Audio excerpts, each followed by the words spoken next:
We begin tonight with two leading Republican senators taking on President Trump. One of them standing on the floor of the Senate late today and saying, "I rise to say enough." Arizona's Jeff Flake adding, "I will not be complicit." It comes just hours after Republican Senator Bob Corker reignited his very public feud with the president.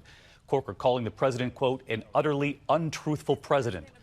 President Trump unleashing a Twitter attack, and tonight the White House responding. ABC's Mary Bruce leading us off.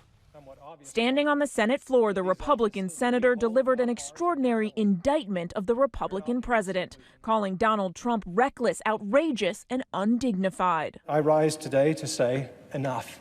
Arizona Senator Jeff Flake says he will not run for re-election because he is so disgusted. The personal attacks, the threats against principles, freedoms and institution, the flagrant disregard for truth and decency, the reckless provocations, most often for the pettiest and most personal reasons.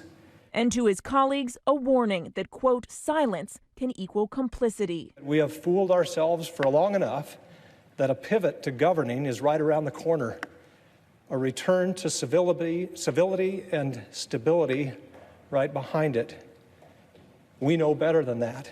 Calling it a matter of duty and conscience, Flake now joins a wave of top Republicans ripping into the president. This morning, it was Senator Bob Corker letting loose on GMA. I would just like for him to leave it to the professionals for a while. In response, the president unloaded in a barrage of tweets, claiming he refused to endorse Corker, saying he couldn't get elected dog catcher, and calling the influential head of the Foreign Relations Committee a lightweight, incompetent, adding people like little Bob Corker have set the U.S. way back. Corker, who has called the Trump White House an adult daycare center, tweeting back, same untruths from an utterly untruthful president. Hashtag alert the daycare staff. He told reporters everyone sees through Trump's bullying. And I think that the worst of it is going to be just the whole debasing, if you will, of our nation. You think the president's debasing the nation?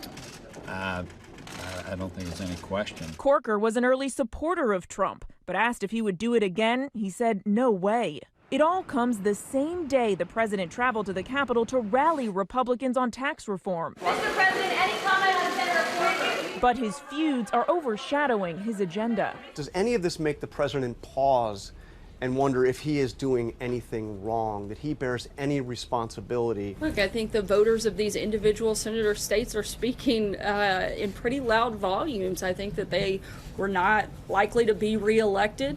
And I think that shows that the support is more behind this president than it is those two individuals. So let's get to Mary Bruce live on the Hill tonight for us. And Mary, the White House says Senators Corker and Flake are from states that voted for President Trump. But even though they're not running for re-election, they're still around for a while. And the president needs their votes, especially with his big push for tax reform. Exactly. And David, a reminder of the math here. Senate Republicans have just a 2-vote majority. And now you have two top Republicans who don't feel the pressure of re-election and aren't exactly inclined to just fall in line behind the president. But some Republicans are happy to see them go. A source close to Steve Bannon told ABC News his reaction tonight: another day, another scalp.